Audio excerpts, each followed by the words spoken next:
Hey guys, this is Jonathan. You are watching Tech Career Network. Today in this video, I will create a FTP server for my website cloudlife4u.com.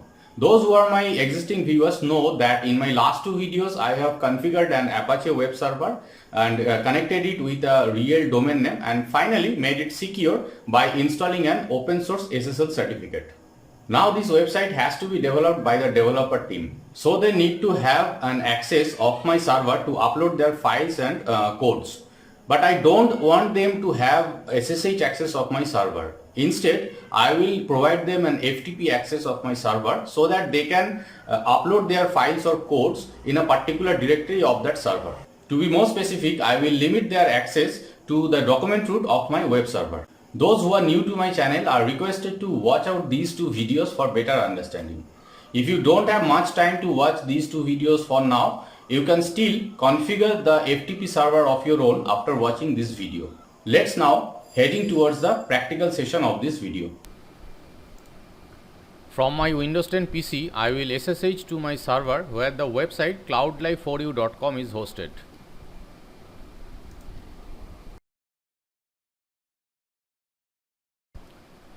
After login, the first step would be updating the repository.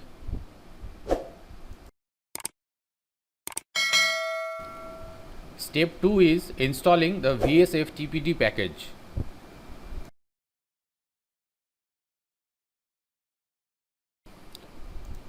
In step 3, let's check the status of newly installed VSFTPD service. It's active and running. In step 4, we will create a user for FTP access. Let's suppose the username as FTP user. Now put a new password for this user twice. Then you can put some basic information for this user or keep the fields blank and hit enter. Finally type Y and hit enter. Before heading to the next step, I want to show you the document root of my website cloudlife4u.com.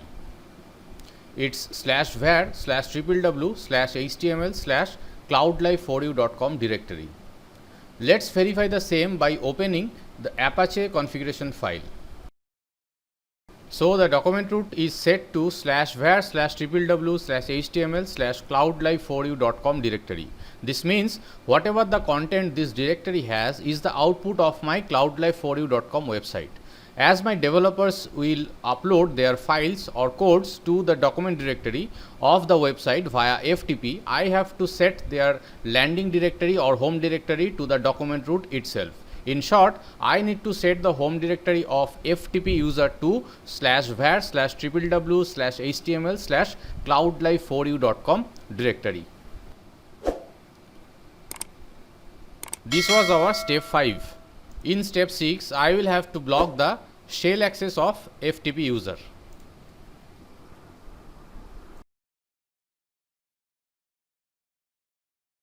Now in step 7, I need to change the ownership and permission set of the directory in favor of FTP user, so that this user can get read and write access to /var/www/html/cloudlife4u.com directory or our document root. This is the present status of cloudlife4u.com directory.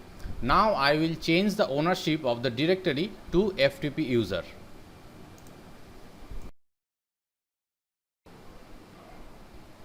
Now giving the full permission.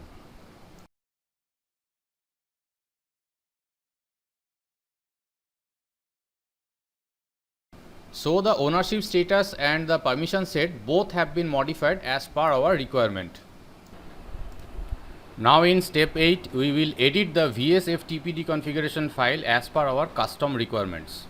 There is a default VSFTPD configuration file under /etc directory. We will rename this default file and create our own.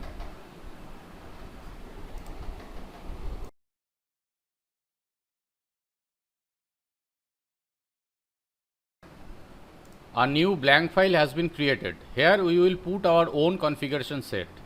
Don't worry, I will put the entire configuration in the description box.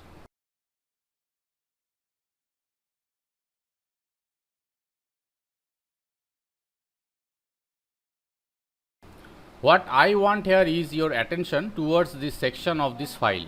One is user list underscore enable and another is user list underscore file. This will make your FTP server restricted in terms of accessibility. Here you can define which user or users can access your FTP server, and you can build your allowed user list in /etc/vsftpd.userlist file. Another section of this file is this. The chroot jailing will add additional layer of restriction to your FTP server. Chroot jail is used so that any user login to FTP server cannot access file system outside of its home directory. By setting chroot underscore local underscore user to yes, we are defining no FTP user can change the directory or roam to other directories. Then what is the use of /etc/vsftpd.chroot underscore list file? The user list inside this file becomes a list of users who can change their directories if they want. It means these users are free to roam to other directories of the FTP server. Now let's save and close the file. Now in step 9, we will create /etc/vsftpd.userlist file and put our FTP user there so that it can log in via FTP. In step 10, we will create /etc/vsftpd.chroot underscore list file. As we don't want any FTP user to change their directories after logging to the FTP server, we are just making a comment here for future administration.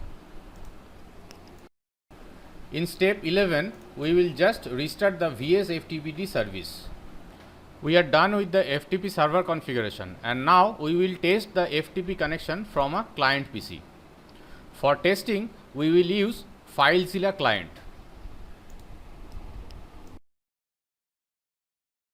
Here I will put the IP address of my FTP server followed by the username and password.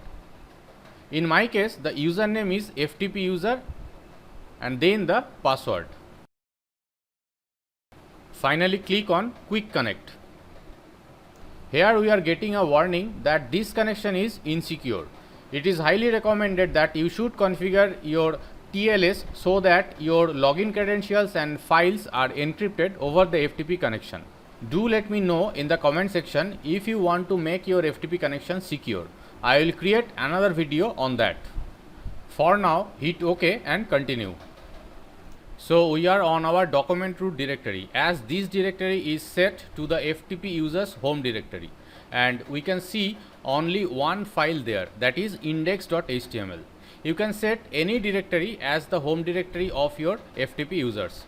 Since I am trying to add a flavor of production environment, so I am building a story of a real domain name or website, that is cloudlife4u.com, and that's why I am using the terms like document root, I am using index.html file, etc. Anyway, if we go back to our FTP server and list the content of the same directory, we should see index.html file there. So it's there. As our developers will be going to upload their files and codes to make changes to our website, we need to test it here. Before that, let me show you my existing website content. So this is what written in that index.html file, and now we are going to modify this. For that, we will go to the FileZilla console again. This area is for showing the server content, and this area is my Windows 10 local PC. Now just drag and drop the index file from the server to the local PC. Now let's go to my desktop location and edit the downloaded index.html file.